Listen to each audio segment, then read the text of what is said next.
Good evening. I get the privilege of welcoming you all here tonight. It is really an honor and a privilege to bring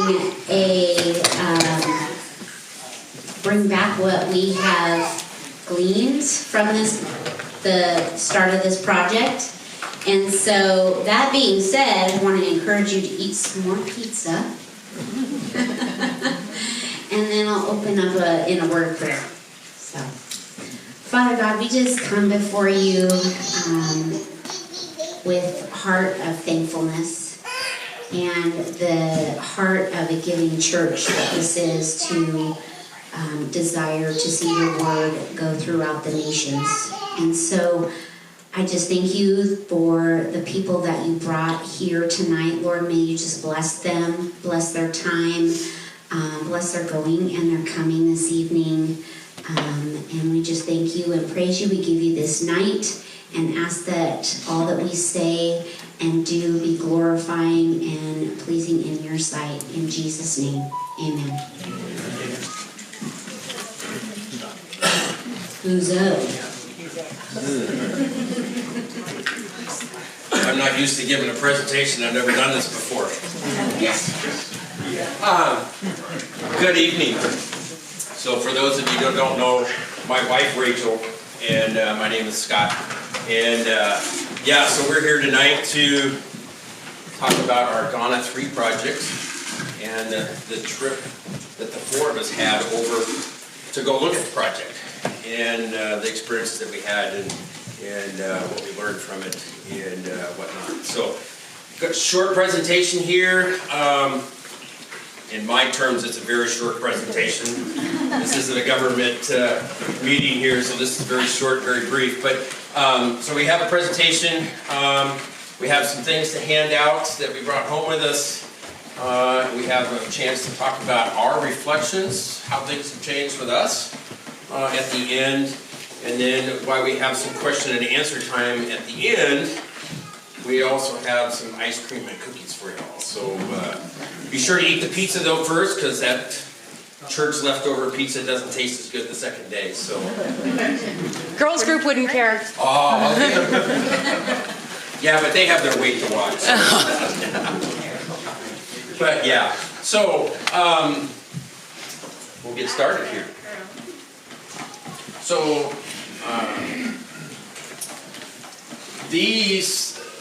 before we really get into things, so the names that are on here are all the different tribes that give it. I'm not going to say this right, so just know that I'm abusing how you pronounce their name, their organization name. The Gilbert, these are all the tribes that they are working with. There's a few others that's been added on since this graphic has been made, but we went to see the Toffee tribe, the Logba tribe,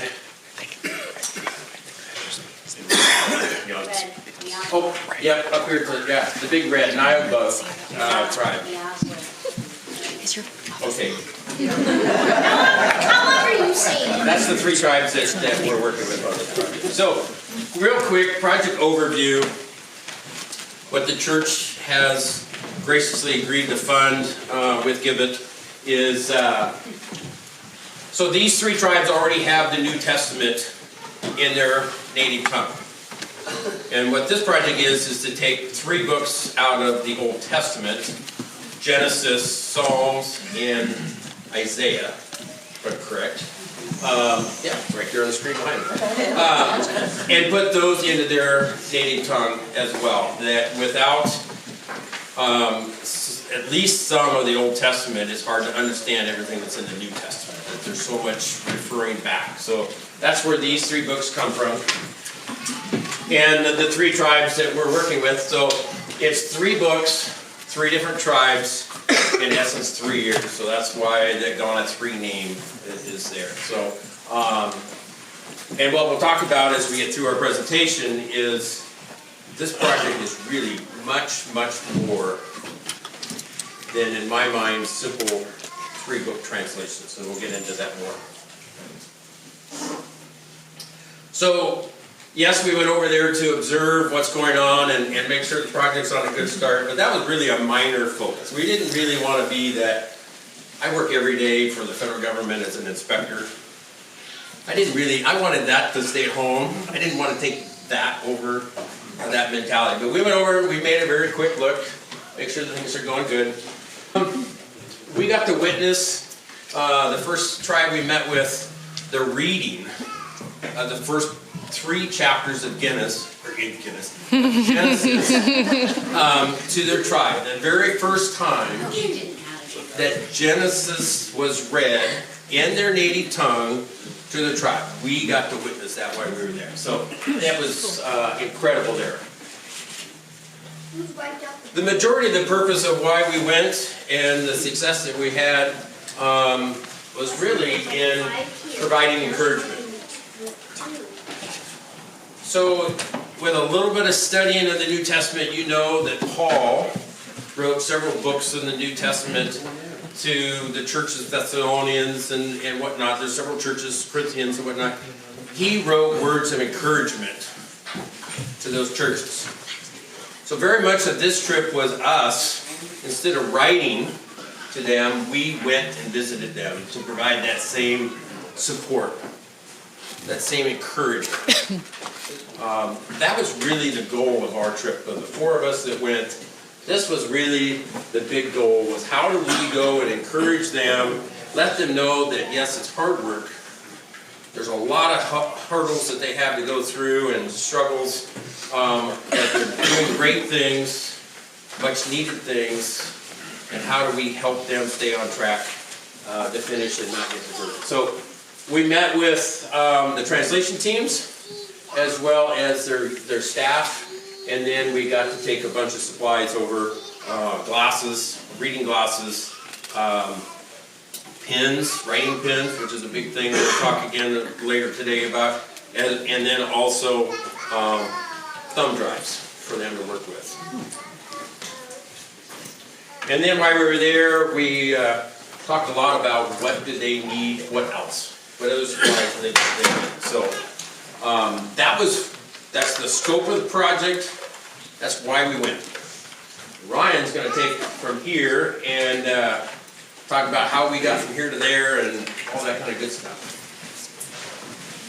Thanks, Scott. For those of you who don't know me, yeah, it's on. My name is Ryan Evans. Unfortunately, my lovely wife could not be here tonight. She's feeling ill. We've had a bunch of family issues and stuff once we got back from the trip. But I'm gonna take you sort of chronologically through our trip here. Hopefully, this won't turn into one of those old slideshows that you fell asleep at your family reunion. So there's Africa for you. Up here, Ghana sits right up here. It's about the size of Oregon, turned over on its nose. So think about the west coast of Oregon that looks at the Pacific Ocean. It's looking south in the Atlantic Ocean. So here we're going to do a little bit of flying. It's on the Horn of Africa. We'll zoom in. The borders of the country really didn't show up.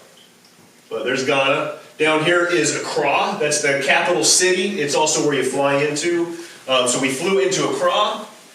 This big reservoir here is the Volta Lake, and the project area is about from here to Sutherland, let's say, and it takes 4 hours to drive up into the Nilote, the project area. And this is the spacing of the 3 different village groups that we visited. Now, these are kind of the head villages.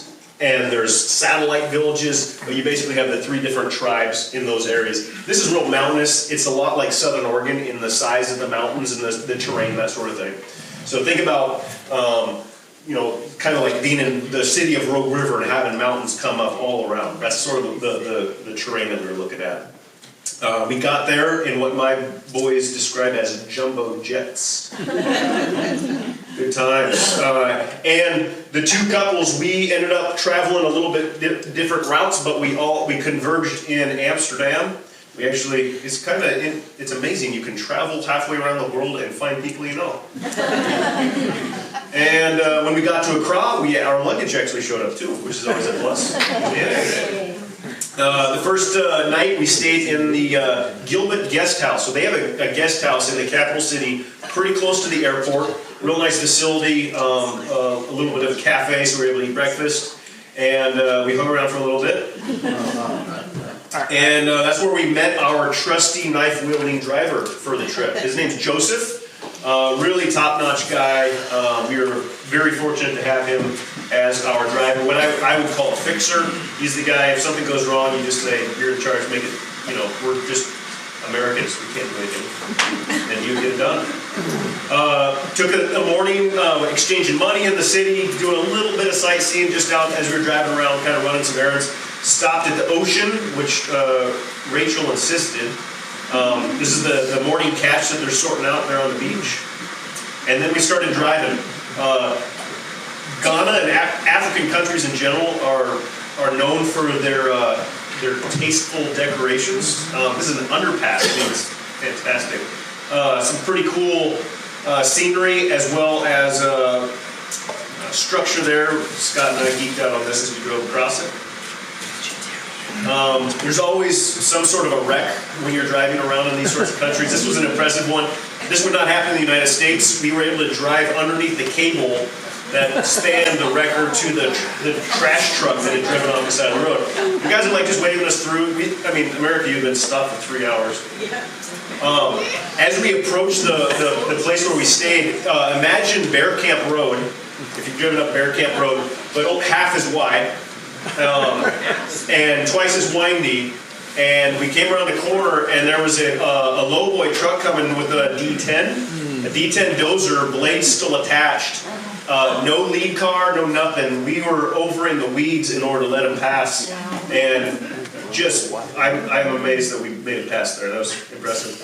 And then we made it up to the village of Ahmedzofe. I just butchered that, but it's the highest habitable settlement in Ghana. So way up on top of a ridge line, and this area of Ghana, the reason why these languages and these cultures are still intact is because the villages are up on these ridge lines and these mountains.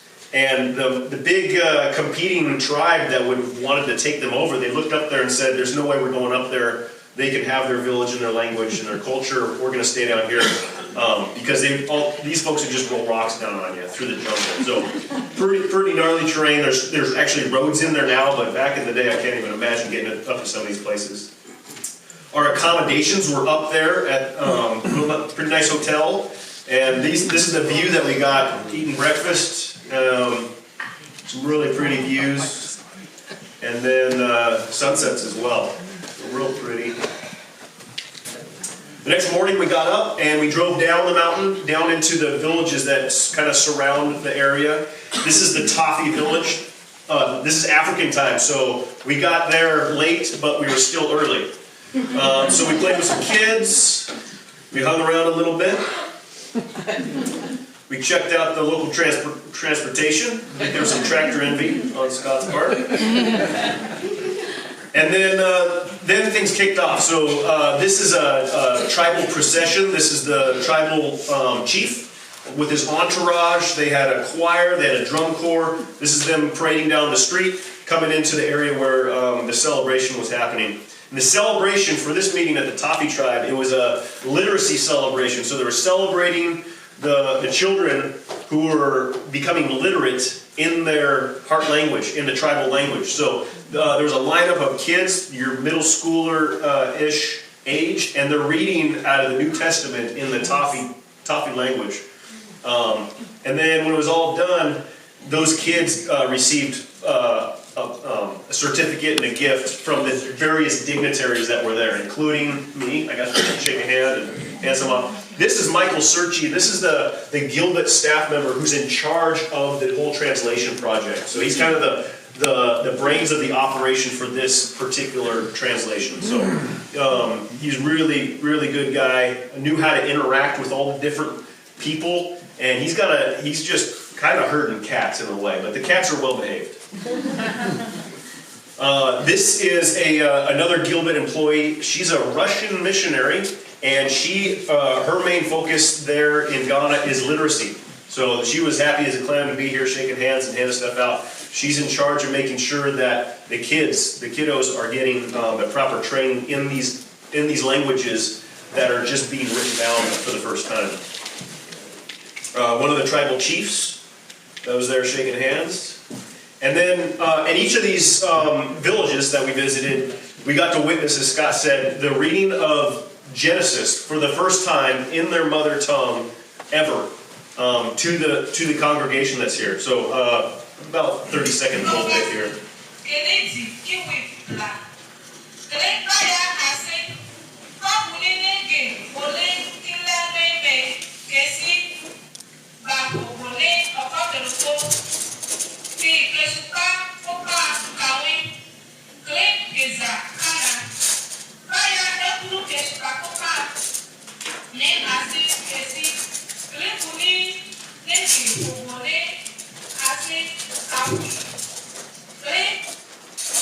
So there's a translation team for each of the villages, and it's a two-person translation team. And then underneath them, they have reviewers who are reviewing their work to make sure that what they're doing is correct. And then it even gets passed down into kind of the pastors and the leaders of the villages, and they are able to read it and then give their feedback on the material as well. So it's kind of a 3 or 4 tiered filtration process to make sure that what's going on, when it comes back and gets printed, that it's ready to go, and that really there's no more corrections needed. So just afterwards we mingled a little bit, and then we were able to hand out some of the reading glasses, and the translation teams, the reviewers, and the pastors.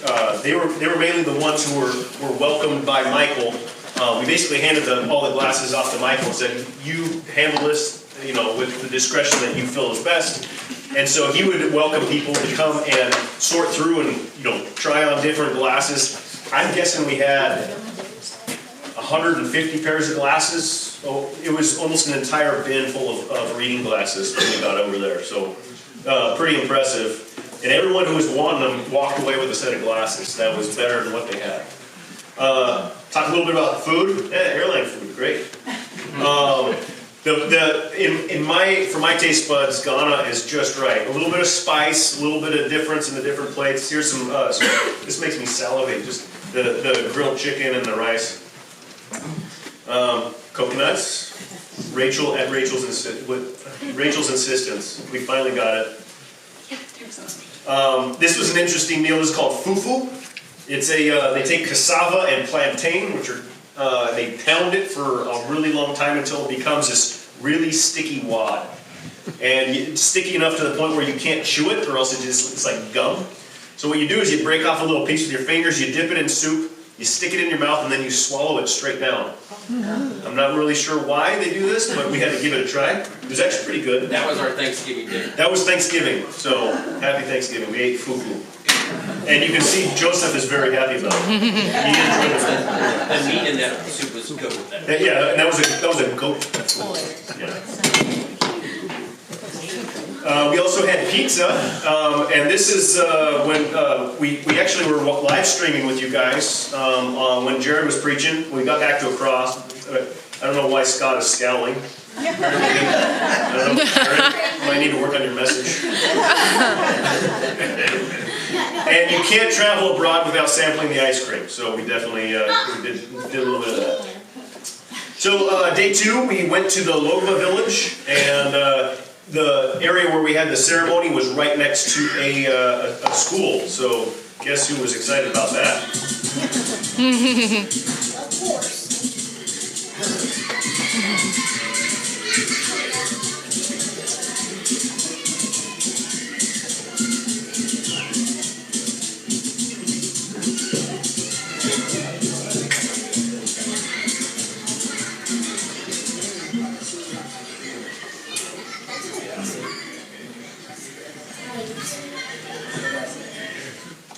My boys asked me, did I give them lifts? Like, did you lift the kids up in there? I said, no, because if you lifted one kid, you'd have to lift them all.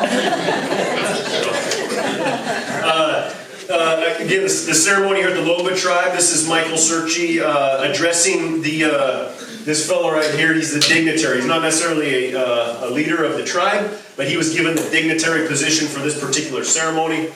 And he was kind of hot under the collar about us having the ceremony on the market day. So he voiced his concerns and his frustrations with that, and Michael basically got up and said, these folks have come a long way, this is the only day we could fit it in, sorry about that. It worked out great, he was happy. And then there was no literacy component to this one with the kids reading, but we did once again hear some books of Genesis read in the Loba language.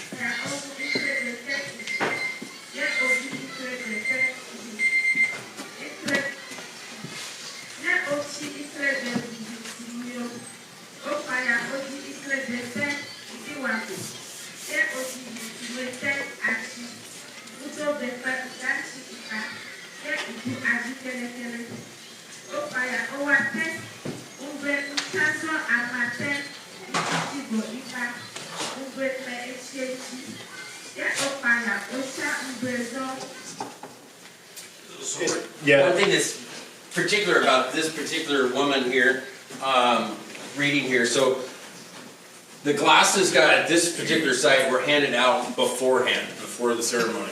And she had a pair of glasses, but you could see when she was reading with her previous glasses, she really struggled. And she was able to get, this is one of the brand new ones that you were able to donate for us. She quickly grabbed and put it on, had the biggest smile on her face, and then you can see she's holding it out here rather than trying. And while she's reading it, it still has all the new, brand new decal stickers. Taking it off and cleaning them up yet. So those are the opportunities that we got to see, and we're blessed by your guys' donation. So a little bit of pictures afterwards. We, of course, the dignitaries, they line up. We did get our pictures taken. You can see Rachel peeking over the shoulder there. Hi, Rachel. Natalie's also doing a peek around. But then and the kids, I was asking like, hey, can the kids come and take a picture? And a lot of the adults are like, nah, you kind of keep them away. But we basically opened up the floodgates and a bunch of kids came out in, and we're hanging out. So good times. And then, of course, Natalie and Rachel were in their element at that point, singing songs and hanging out. So pretty cool opportunity there. And again, handing out glasses. They're instead of having the eye chart on the back wall, they're using the New Testament. So one of the afternoons, we decided to go for a hike. No, this was a morning hike. We went. So this is Mount Gemi. This is off the side of the ridge line. So before it got too hot, we hired ourselves a tour guide and walked up to the top of the mountain. So this is looking down over the valley and the plains where the villages that we visited are down below us.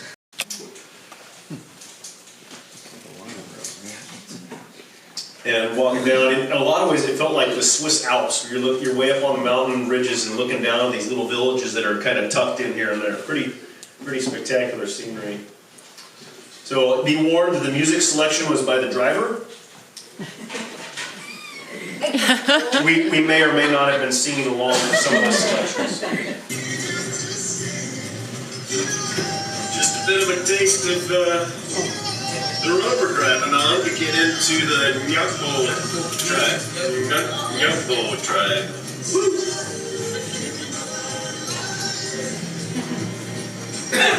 Bouncy enough to churn some butter. There's a swing back. Was that Michael Bolton? Yes. Good. It only took us like 15 minutes to remember that. So this is the Nyakbo tribe, up on the edge of a ridge line overlooking Volta Lake down there below. There's our trusty steed that got us around. So we had the opportunity to hang out and witness a funeral that was going on at the same time at this village. The weekends in Ghana are all about funerals. So this was a dignitary from this tribe who had gotten himself educated, moved to the capital city, Accra, and he and his family had worked their way up through the ranks. And so not only was he a dignitary, but his children at that point were in various areas of the government. So I think one of his kids was probably involved in the wildland firefighting brigade in some form or another. And another one of his kids was probably in the prison guard regiment. So each one of those had a contingent of people just show up. And this is a hard place to get to, and they showed up in these little minibuses. It was quite impressive. But they had a more festive funeral than we do. So here's a little bit of the music from that.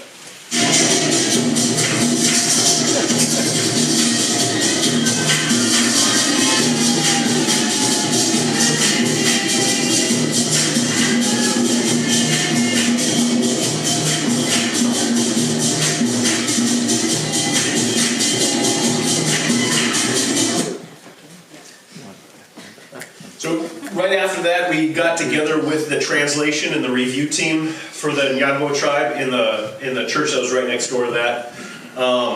Now, in each of these meetups that we had, we were given the opportunity as a team to stand up to basically say thanks for having us here, and to share the encouragement, why we're there, what we're excited about. And to basically to let them know we're not here to make sure you guys are doing the right thing and keep you in line, because who are we to tell translators what to do when none of us know how to do that or even speak the language. But we were basically there to be an encouragement, and it always came back that they were so thankful that we were willing to make that trip. And more than anything, it encouraged them, because what they're doing is a lot of hard work. It's a lot of sacrifice. The translators and the reviewers, it's a lot of sacrifice on their part. They do get compensated somewhat, but anyway, it's a lot of hard work and time that they put into it, and they really appreciated us being willing to make the travel to come and visit them and see what was going on. So here is the Nyagbo language for Genesis being read.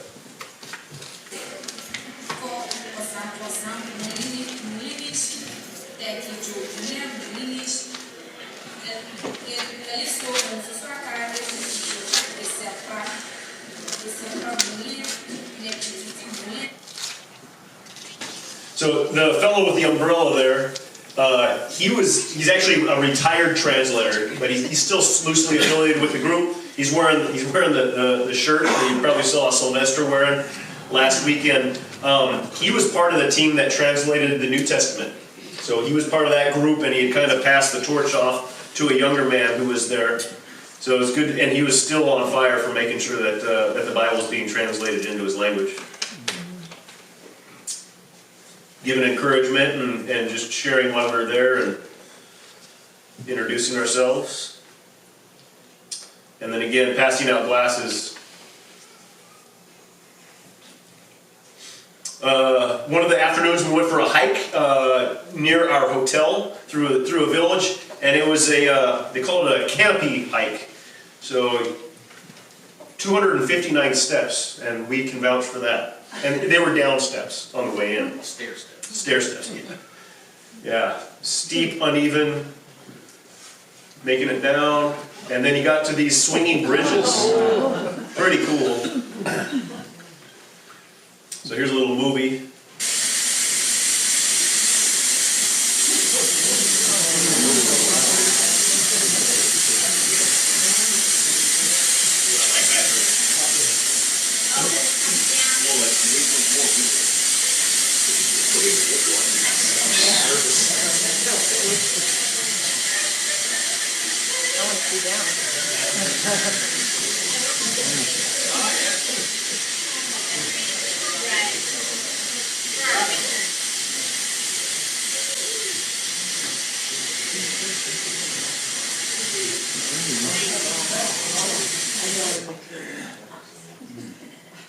Pretty cool opportunity to visit that. It's a reserve for a frog that is, I guess they found some cancer treatments in in a frog that lives in this area. So it's a protected area, and they built this ecotourism thing to keep it protected. The more people that show up on the eco side, it keeps the locals from going in and eating all the frogs. It wasn't all fun. We did have some games. We taught our driver Joseph how to play cribbage, and he promptly beat us on the second game.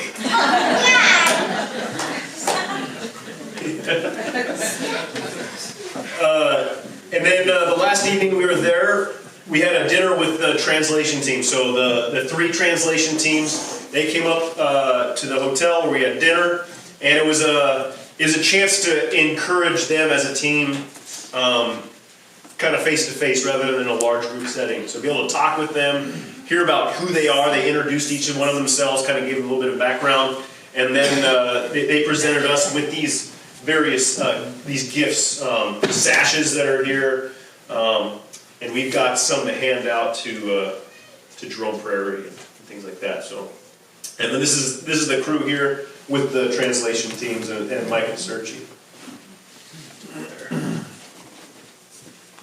Next morning, it was Sunday morning, so we got together at one of the Toffee churches, and here's a little bit of the worship set, a little bit of audio.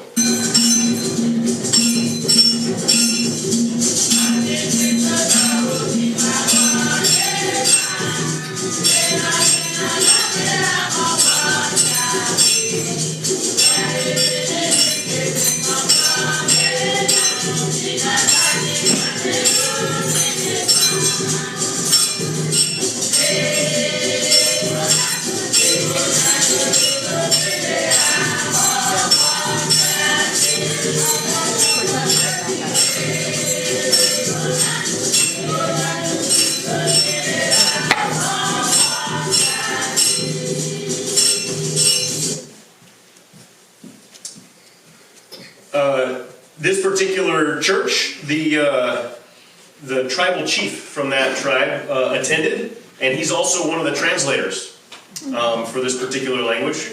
So right before we left, we didn't stay for the whole thing, but right before we left, he gave us our necklaces and basically a thank you present for coming. We're not allowed to wear the bracelets on our right arm, or that would signify us as a chief. No. Yeah. We wear them on our left, signifying that we're part of the chief. Oh. The right is common tribe, left was chief. Lost in translation. So pretty cool opportunity there. On the way back, traveling in this sort of area, you always, before you start traveling, you always pray for the vehicle and for all the other drivers and for all the animals that could be along the road. But more often than not, something goes wrong. This is the worst thing that happened to us traveling-wise, is we had a flat tire, and thankfully, we had Michael Jordan to help change our tire at a little crossroads.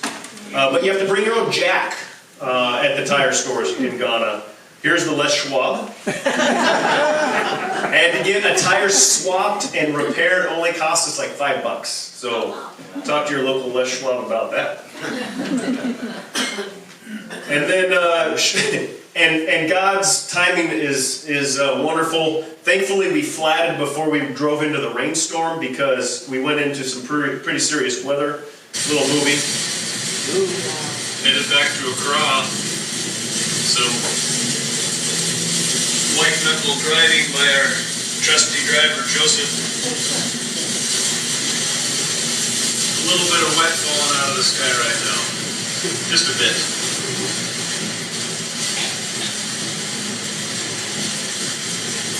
And some lightning to boot. So, pretty big weather event that we drove through for about an hour to get back. And we made it back to Accra. We had a good night's sleep. Woke up, did some touristy shopping at some markets and stuff like that. And then we were blessed with a beautiful sunset before we got on our plane, headed home at about 10 at night, and made our way back home. So that was kind of the slideshow. Thank you for staying awake.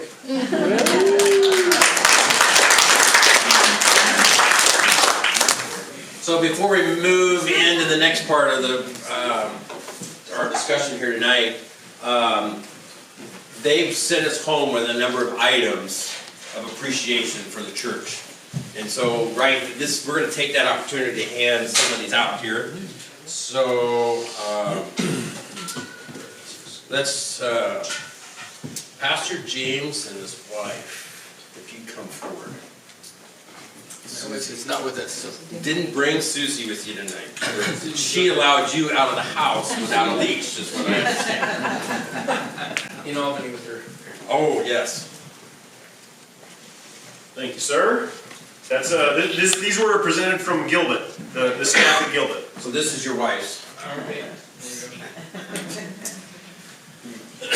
And then they also sent us home with one for the church itself. And a couple of us have been talking since they gave us that proposed the idea of maybe putting it on the cross in the sanctuary. So they are just so overwhelmed that we'd even consider traveling that far to go support them. Let alone fund the project, but just to come visit and check in, they're just so overwhelmed, and that's where these had come from. And then we also have Say his name. for Ed and Dale that used to work for them that live here in town. Were great help for us getting this trip figured out. You've all met them, and so they sent us home with some sashes for them as well. And then out of a special request, this is for you, Keith. All right. I wouldn't put it in the dryer. Because Scott's already found out that they shrink pretty good. I think we might have found something for you. Thank you. I was tempted. They had Green Bay Packers colors. I stood up for you, Keith, as a common bear fan. I stood up with you. Scott had your back. Scott, is there a significance to the thank you and name on one side and then the thank you and name on the other They side? didn't give us any explanation of that. Oh. Just, so I don't know if there is or not. These came from Michael himself to us, where the beads came from the tribal chief and whatnot. And then later on, you can take a look at the table back there. We brought home some stuff, some souvenir stuff as well. There's three different versions, so the three different tribes of New Testament, and then some of the Genesis paper printed out versions, draft versions of the Genesis that's back there, and then some of the trinkets that we purchased and brought home for ourselves. So that is. Am I missing anything else that we're supposed to hand out? I think that's it.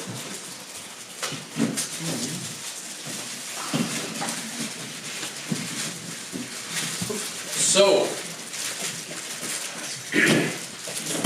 the takeaways from the project.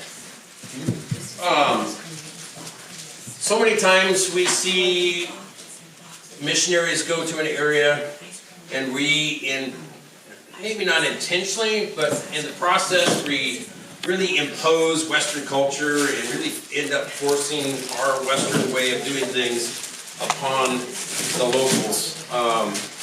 And that's not this project at all.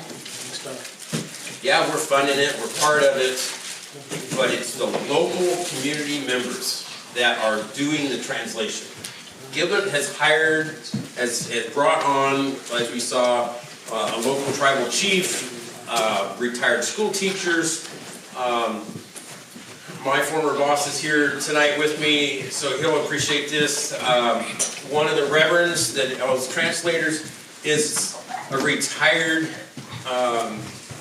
agricultural leader out of their federal government. So basically, him and I had the conversation of my Forest Service role versus what he recently retired out of, and how similar our backgrounds are, and had some great conversations there that night. But it's the locals making this project happen and keeping their culture together. And so they're getting to learn how to read. So this book here is on the table. Rachel brought one of those home. Tanya, is that what we said her name was? I'm not good with names. If my name wasn't printed on the inside of my shirt every morning, I wouldn't know what my name was. So Tanya here, what she does is she puts these reading books together, and that's the books that they're using to teach their kids how to read and write in their native tongue for the first time. So when the New Testament started for these folks, they didn't have a written language of their own. They've been, English is their primary language for all these years. They've been under Britain rule until the mid-60s when they became their own country and was able to get out of that. So everybody knows how to read English. But their native tongue has always been a verbal language. All of their tradition, no different than our Native Americans here in this country. It's always been a verbal language handed down generation to generation. And so the biggest part where I see this project is so successful is, one, they're getting to maintain their own culture, and we're helping enhance the maintaining of that and giving them a written language. So when I was a kid, when all of us were a kid, yes, I know all of you at one time was younger than I am today. At one point in time, you learned how to read with See Spot Run. They're learning how to read by in the beginning there was God. And that is really, the translation is just this little cover on the top that allows this project to happen and to fund it. That literacy piece, that culture. Joseph, our driver, talks about how this is, they're starting to see some of, it's really common. You grow up in your tribe, you go to the big city, and then you don't come back. You go to the city for a job, you go for a college education, whatever, and then you don't make it back. But with this project and learning how to read and different things that this has given them opportunities of, people are coming back home. And they're not just moving in, out of their village, so the connections are staying there. The tribal culture is getting written down and passed on much more effectively than just sitting around the table talking about stories.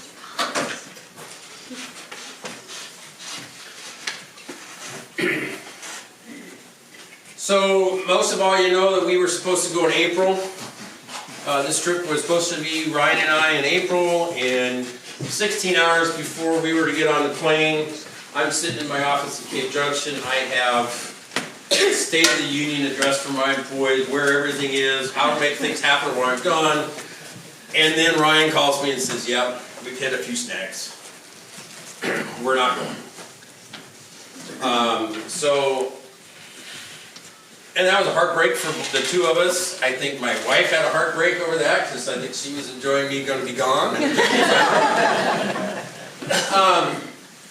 And then we were able to reschedule it, and in that we were able to benefit and take our wives with us. And if we would have gone in April, we would not have seen the impact that's happening that we saw on this trip. We would not have gotten to see the draft versions.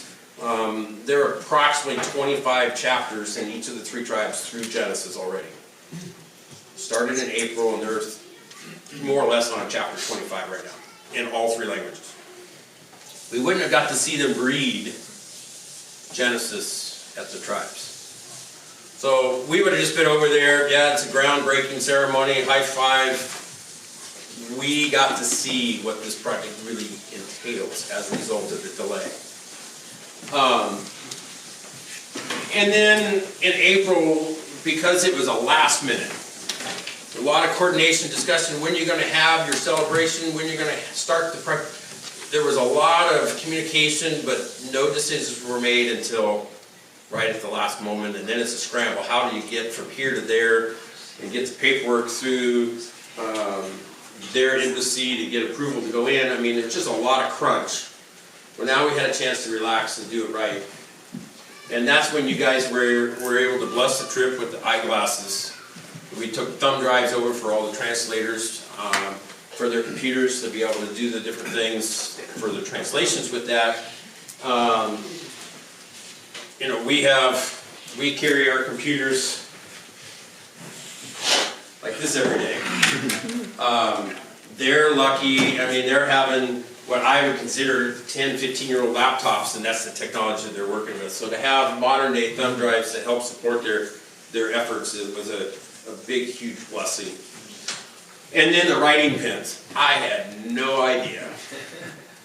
I still do not understand how a clicker, you know, that 35-cent Bic writing pen, how it is such a monumental gold star gift to all of those folks. They all have paper to write on, they have pencils, they have pens, but to get a brand new pen was just amazing for those folks to receive. And so we took over 500 pens, and so that blue or purple tub that was in an earlier picture, that entire tub was filled with glasses and writing pens. It's the only thing that was in the tub. And that was the one reason that picture was taken, is we were really concerned if that tub would actually get there and get through their customs. Then it sailed right through. They never even bothered opening it up. And so yeah.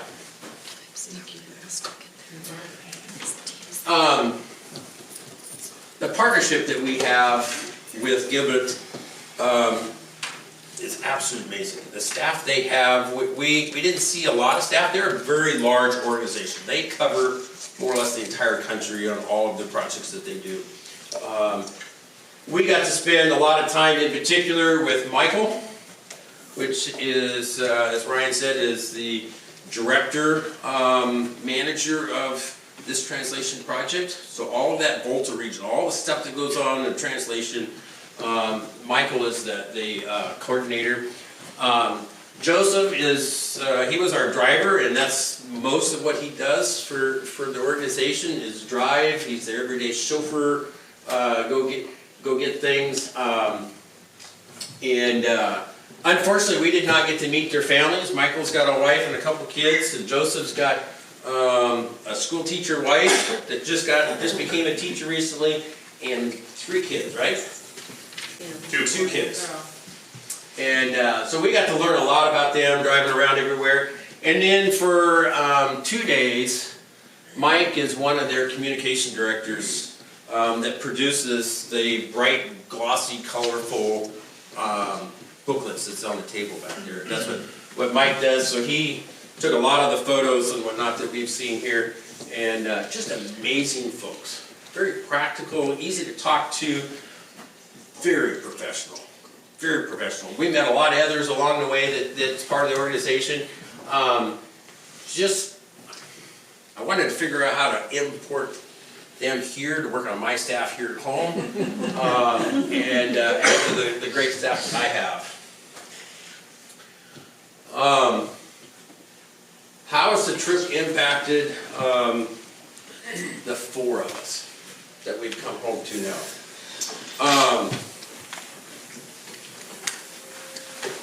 The other benefit of the trip not happening in April, happening now, at least for me, if I had been there in April, it would have been how fast could we get in, how fast could we get out. I got hay season at home, I got office work at home, it's approaching fire season.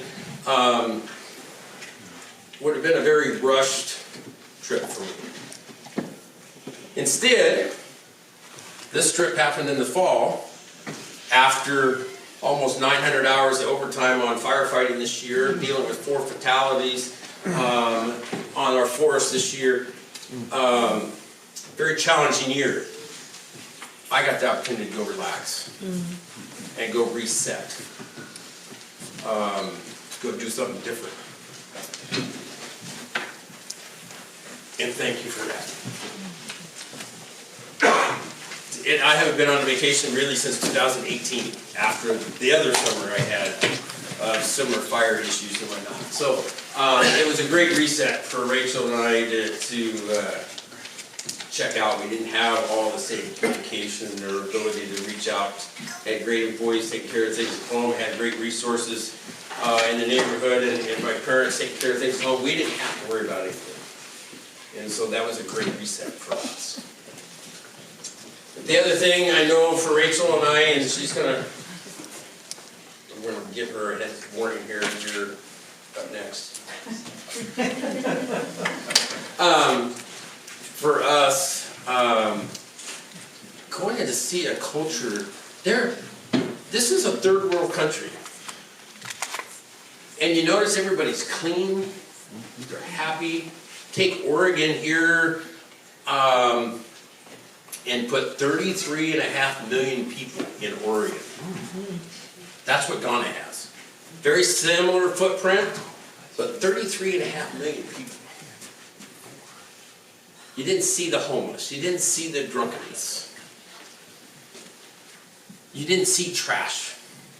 Yeah, there's trash around here and there, but they are constantly cleaning up their country. If it's trash, if it's the vegetation, there's burn piles everywhere. You go anywhere you go and it smells like burning trash. That's just in the air no matter where you go. That's because they are keeping themselves clean. And they are happy. They're content. And yet it's third world. Very few people have vehicles to drive. It's all Uber type systems. How many people can you get on a motorcycle? I think we saw 5 at one time on a 125cc motorcycle going down the road. That's how they get around. So they don't have necessarily the belongings that we have, but yet they're happier than we are. And so how do we reset sometimes and be comfortable with what we have and not want all those other desires? And so, yeah, it's just an amazing country over there. We didn't get to see all the wildlife necessarily. We drove through a small herd of monkeys, and it was very, Rachel doesn't remember this, we talked about this earlier today, she doesn't remember the comment, but we drove through this small group of monkeys sitting on the side of the road, wild monkeys, and the first thing she noticed is they all have bright red bare butts.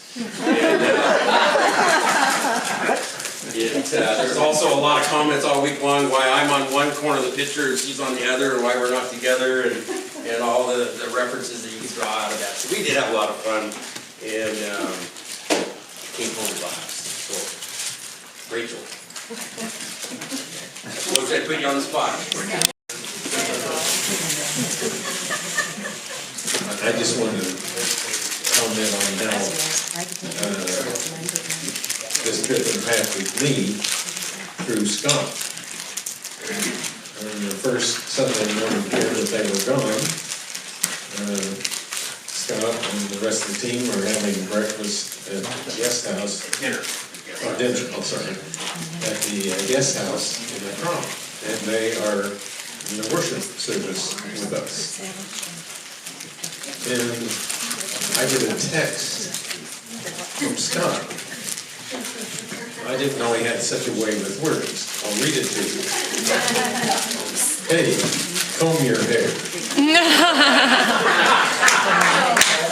Yeah, so that picture that Brian referenced in my scowl, the video that's on the phone in there is actually, we were participating in your Sunday morning live church service via your live streaming that the church does on the service. So we were sitting 6,000, 6,500 miles away being part of Sunday morning service. And I saw Ernie stand up, and I thought, and we were looking at the back of his head, and I went, hey, what a perfect opportunity.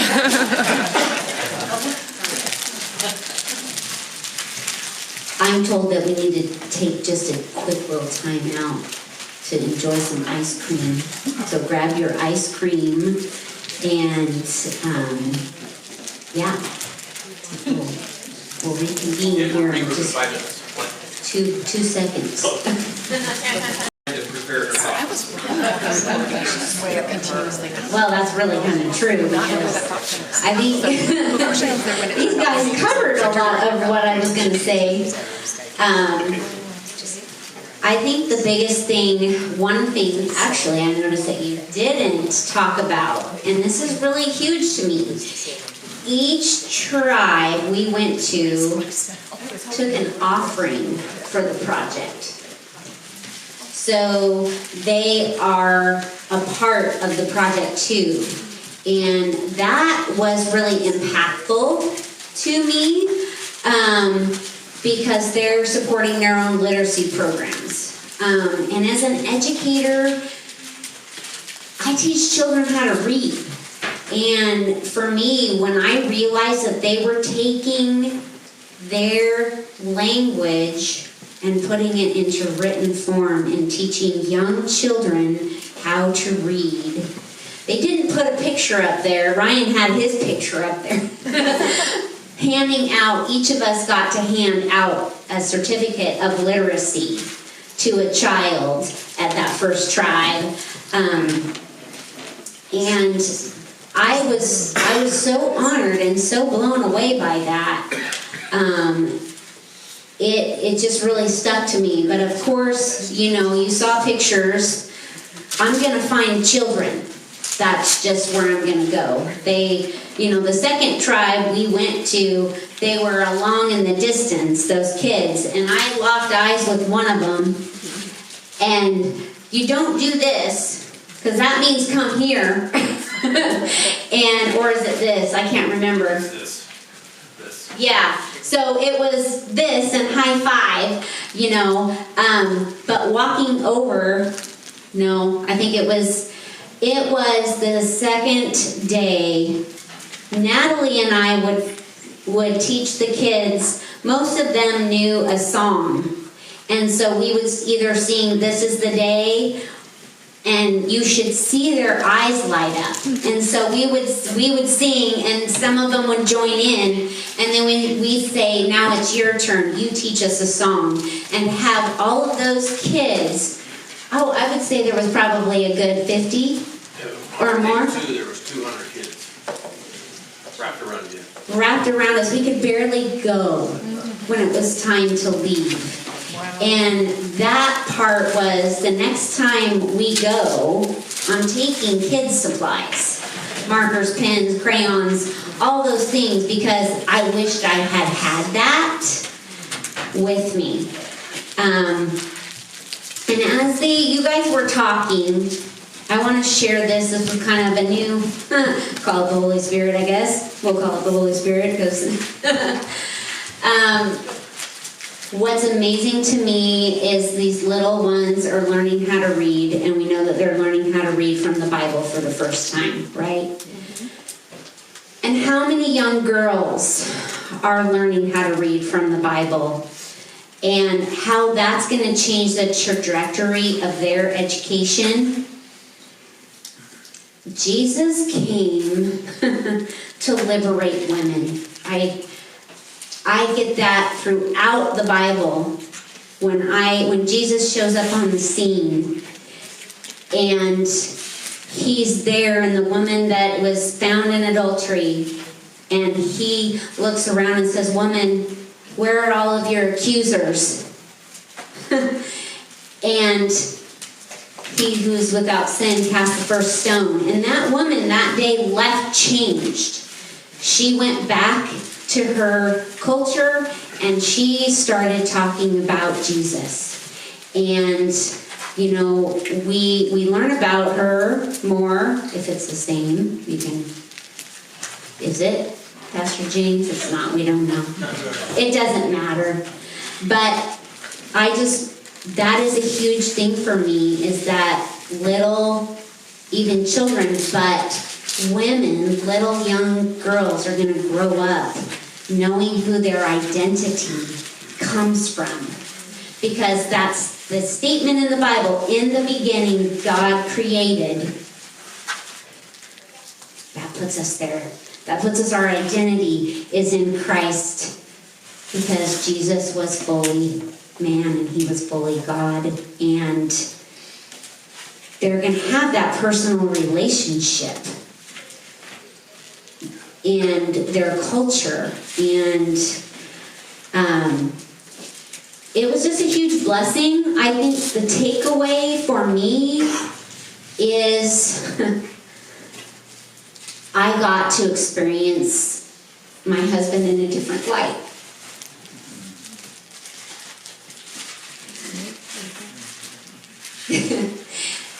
And to experience that and know that you guys putting the puzzle to pieces together that Scott has so knitted into this community, and to know that Dale, I'm going to tell this story because they don't know. So Dale was, I should say, friends with Scott's Grandma Blower. Grandma Blower helped start the Good News Club here locally. And Dale took over that when Grandma was not able to continue anymore. And so I didn't know that. But I don't think Scott knew that until we got over there and started putting the pieces together of how knitted his family was in this venture. And that was pretty special to find out. So I want to leave you with one word, and that is legacy.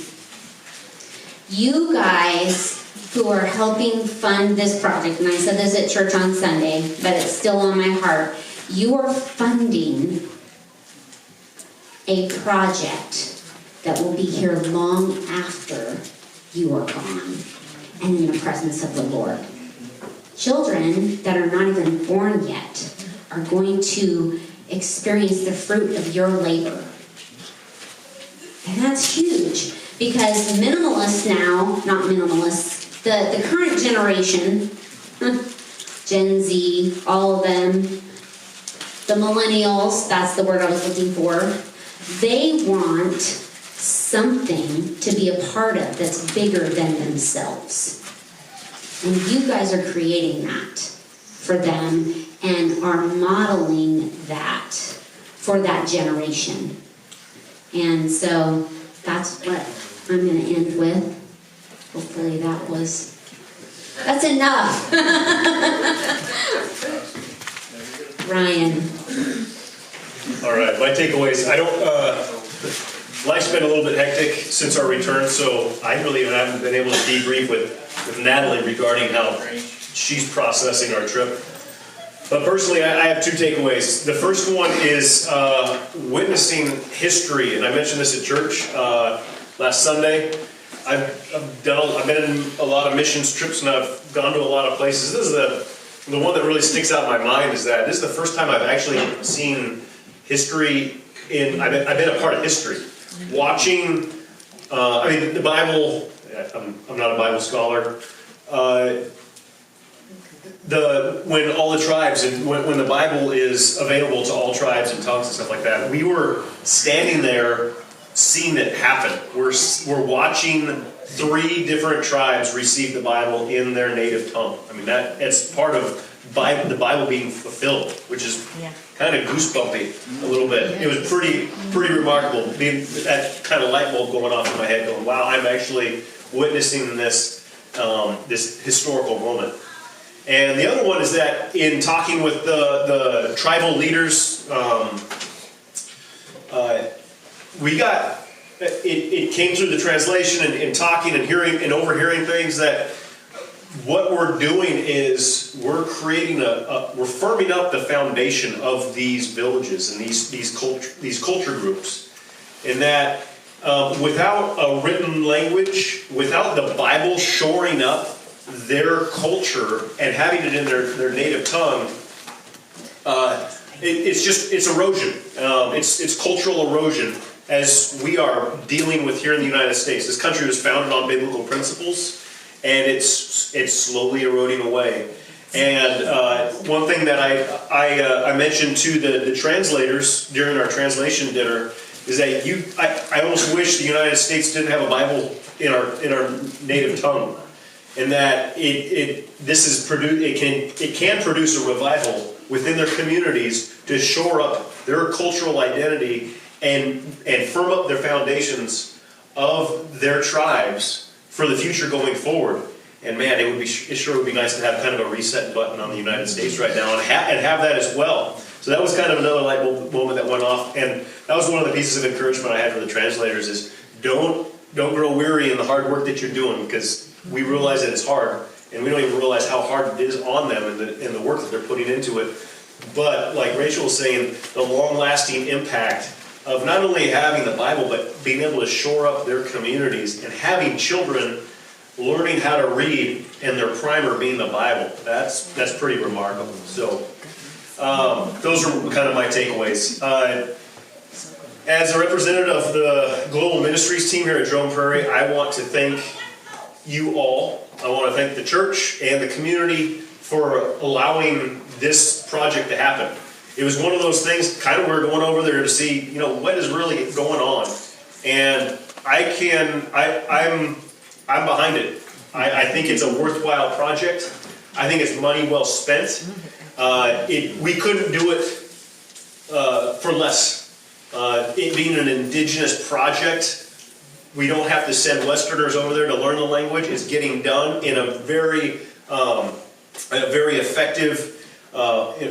effective way. So it's got my support, and I'm thankful for the funding that's continually coming through the church and shoring up this project. So thank you for sending us, for letting us go and represent you guys. Hopefully we did a good job of that.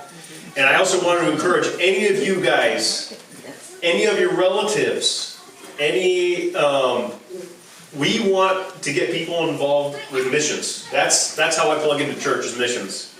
So please come and get in touch with us. If you don't know how to get in touch with me, get in touch with the front office. They'll be able to get in touch with me or anybody in the Global Ministries team. It's our job to plug you guys into missions, whatever that looks like. Whether it's here in the Valley, whether it's across the United States, whether it's internationally, whatever people group, if it's Bible translation, if it's swinging hammers, anything like that. Plug into missions. It's worthwhile. It is life-changing.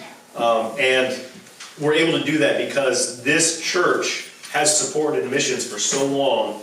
And the missions committee, the Global Ministries team, we're able to do that because we know we have the back of the church is supporting us as well. So thank you all for allowing this to happen.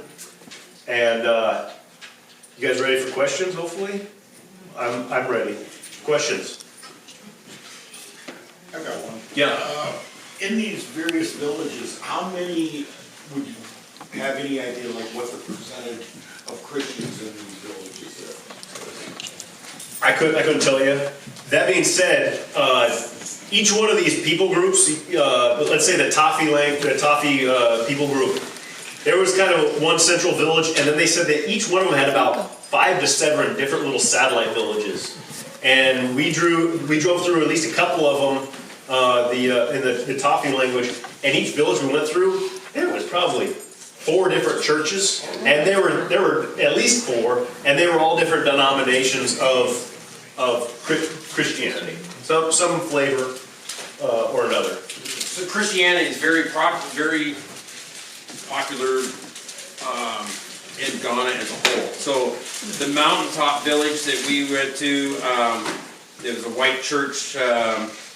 The day that we were there for the memorial service, that photo where we're sitting there, that church has been in existence for 175 years. So the word's been there.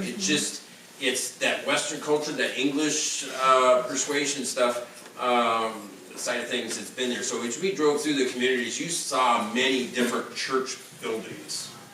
And the nice thing with Gibbet is they're working with all of those churches. It's not just one church in Grants Pass that we're working with.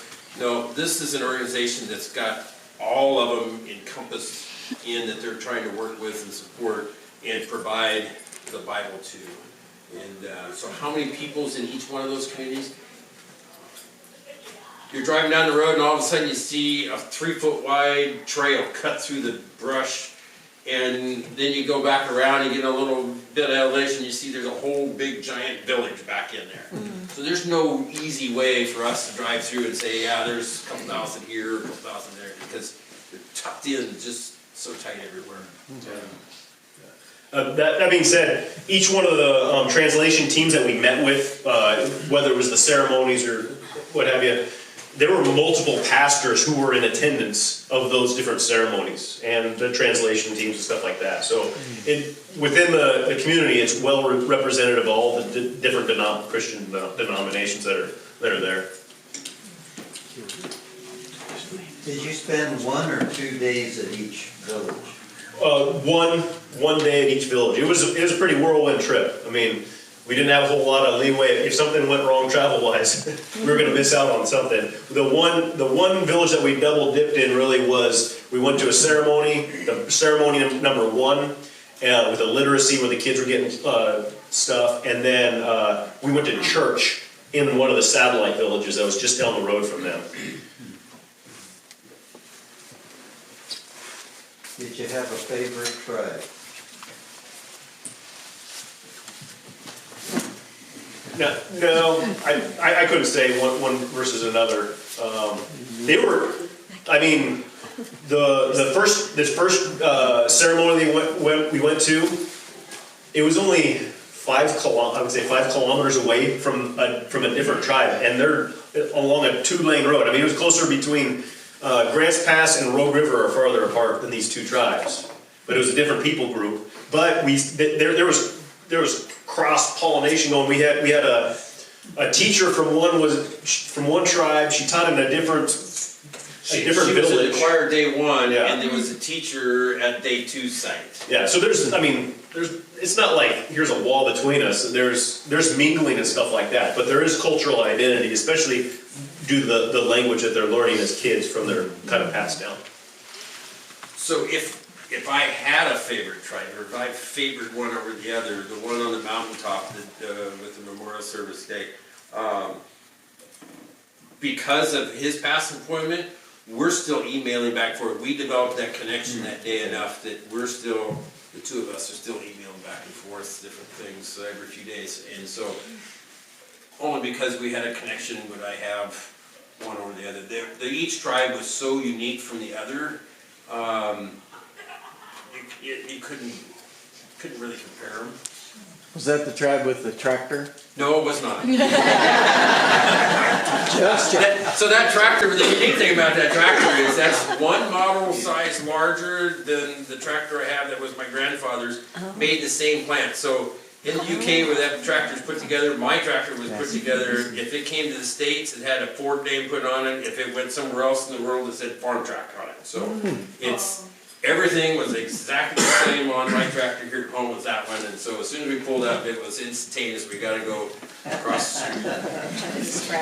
Even that busted foot in the back. Yeah. Hey, Ryan, when you got back, was there any one of these, gee, I wish we would have taken this with us to drop off over there? Is there a need? Jared said one thing that they really thought of was coffee. So is there something over there that they would like to have sent to, American coffee or something that we could send to them that would... Toothbrushes.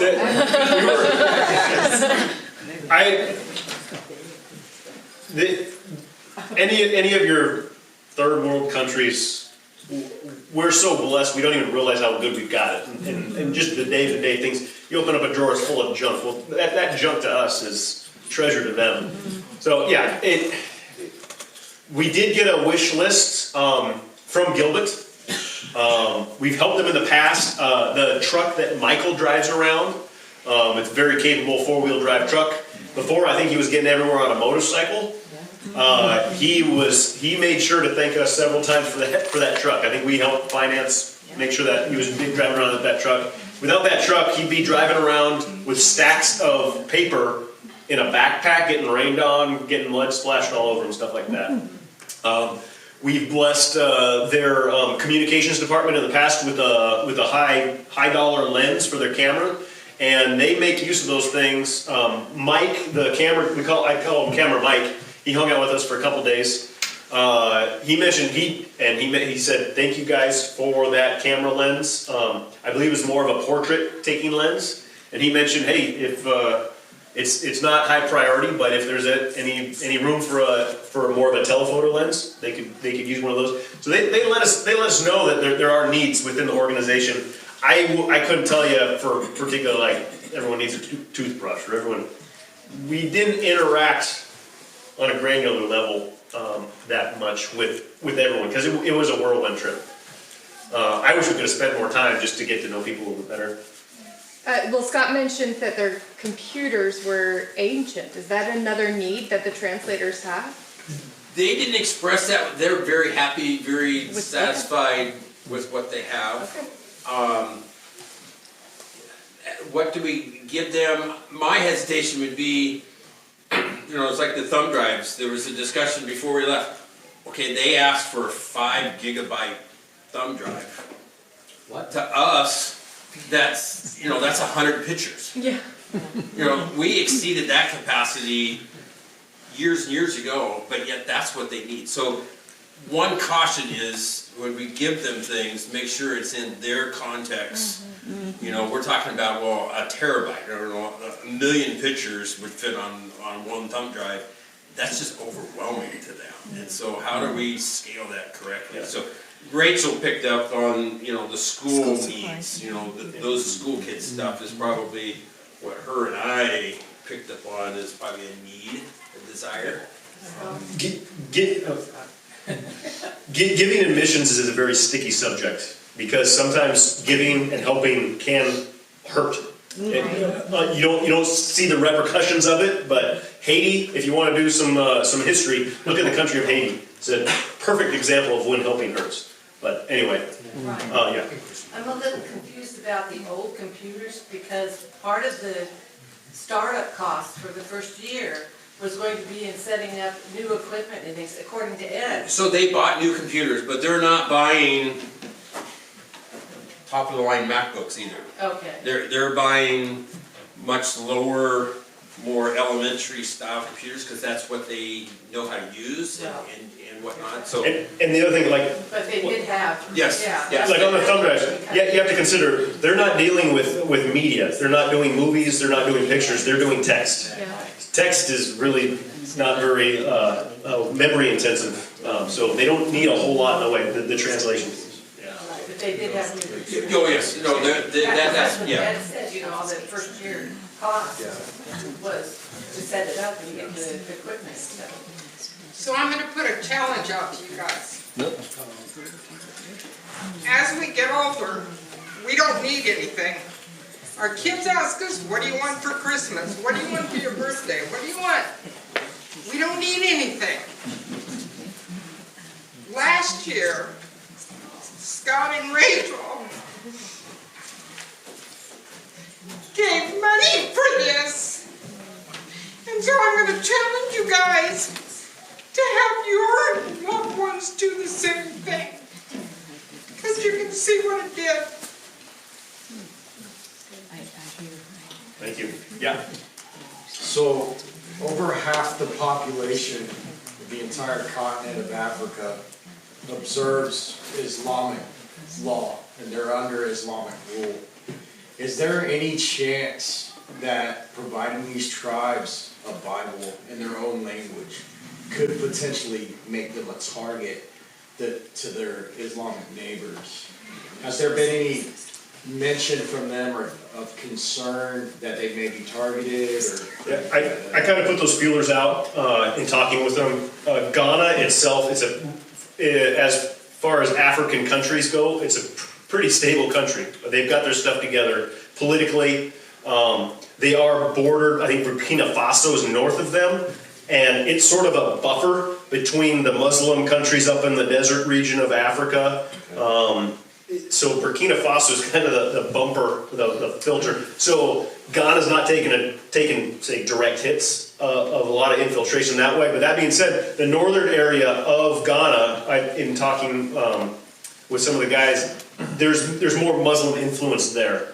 Down in the south where we were at, we didn't see any mosques. There was nothing like that. I've been to a couple of the other African countries where it is way more, you see a lot more of that influence. But that being said, like, having the Bible there shoring up these communities in a biblical fashion is gonna, when it eventually does trickle down in there, they're gonna be stronger. Yeah, that actually is one of the issues that has been brought up, is that in countries where Christianity was there, but it was not in the original language, much easier for Islamic inroad. But when your God speaks your language, and theirs doesn't, they recognize that. So that was one of the things that Ed and I talked about when we were over there, and that's one of the things that the Ghanaians have done with this whole process of the Gilbert, is trying to put the Bible in every tribe's language, because it does secure their faith, because their God speaks their language. It's not a, you know, it came to Africa, you know, Christianity came to Africa before it came to America. Sure.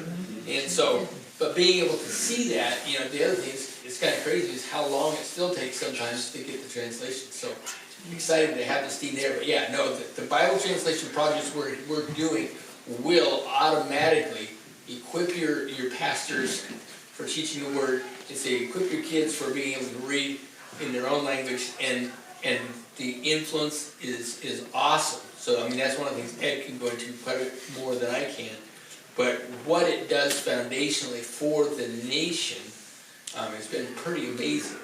And So one of the reverends that's also a translator, him and I got on a sidebar conversation for quite a while. The fact that he's being part of the translation team, he understands the New Testament on a very high, overarching level. Not a lot of detail, but he knows it, he helped translate it, he understands it. But now that he's helping doing the Old Testament and the references and how it fits together, it's giving him such an all-new understanding of the Bible and the Word, and how it relates, and how the connections, and why something is talked about in the New Testament, because it's linked and into the Old. And so it's just giving him so much more ability, he said, to minister to his people in his services and whatnot. And so he was just, those connections are just priceless to hear about. Okay, you said the language is mostly verbal. So these translators, are they sort of having to write their language for the first time? Yeah, so, And then take the Bible and really translate it? yeah, it blows your mind, but now, the three tribes that we're dealing with, they already have the New Testament, so their tribal language has already been translated, it's already been written down. But like, if they start a new tribal language, they have to go in and figure out what symbol in the alphabet stands for what sound. I mean, they have to start at that point and determine a written language, and then from there, then they go in and then they start the translation project. Okay, so Yeah. it's really a two process. Oh, yeah, yeah, 2, 3, 4, yeah. Yeah. And then, so this is the first time, once these once these languages are written down, they can start writing down their history. They've never been able to write, they've never been to have a record of their history in their tribal language. So they're able to start recording the stories that have been passed down from generations, and that also helps shore up their culture. Is it legitimately like 3 different languages, or is it the same language, different dialects? Like Distinctly different. Completely different languages? Yeah, they're not going to be able to. How do you start this slideshow right there with that slide? Because thank you in one tribe, in the Taffy tribe, was different than thank you in the Logba tribe. And I couldn't get them down for the life of me. Natalie, if she was here, she had it. Well, for an example, she had learned thank you in the Logba language. The next day we went to the Nyagbo tribe, and she said thank you, and the guy said, no, you just told me tree. 4 cluster project in the same Volta region. We didn't get hear much about that, but it allows him to be in charge of those groups and keeps them running. We could talk all night. I got 900 photos. Mention that with the cluster project, the other thing, and any pastors do this with each other at times, the idea is that you're all in Genesis at the same time. And the issue is not your language is the same, it's the text that you're struggling with to translate to your language are the same. So you're struggling with the same picture, you're struggling with the same illustration, you're struggling with the same, so these guys can encourage and provide support. So it's kind of been a fun thing. I mean, I think most of you heard it.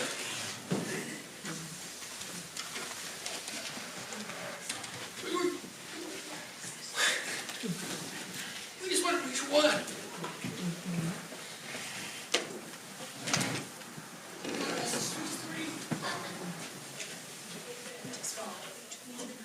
Yeah,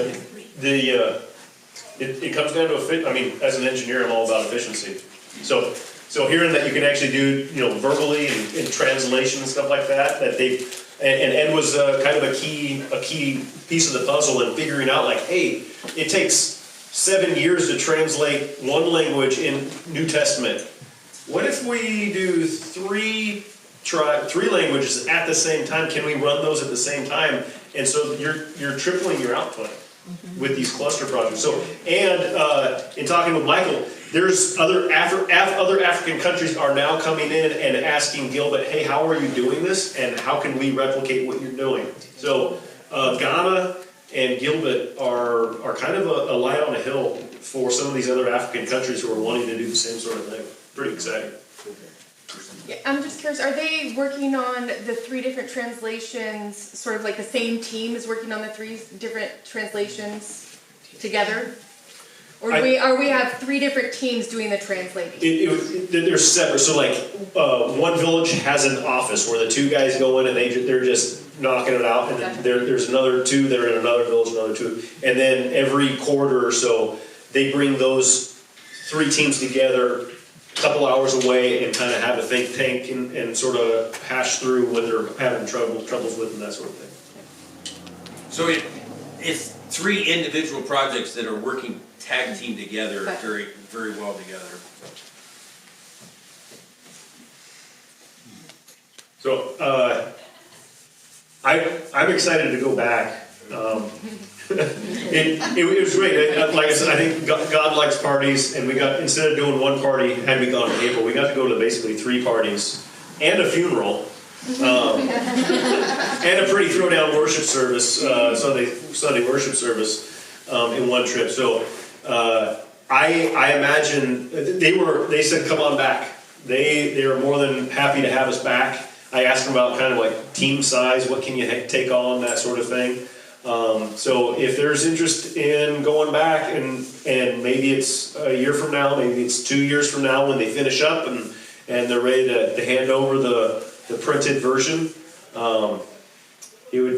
they would welcome us back. So there you have it. And trips like this are as much for you as it is for them as the receivership. So Ryan and I, Natalie, the 4 of us that went, we've been acquaintances for a long time. I mean, my parents and Ryan's parents worked together at the college at one point in time, but we've never known each other. We've just kind of been cross paths occasionally over all the years. And now out of this trip, we're pretty good friends. Trying to figure out how to go spend 4 days on the river this next summer again. So it is taken 4 individual floating ships out in the ocean that occasionally would meet at the shore and is built lasting relationships. And while we were there, we started having the discussions when this project's done in a year and a half, 2 years, how do the 4 of us return back to see the finish of this project, and hopefully it blossoms into many more books. But next time, we're taking our kids with us. And people have a lot of concerns about African countries and security. We didn't see any of those challenges in this area. So Yeah, we're destined to figure out how to make that happen back. Thank you all. James?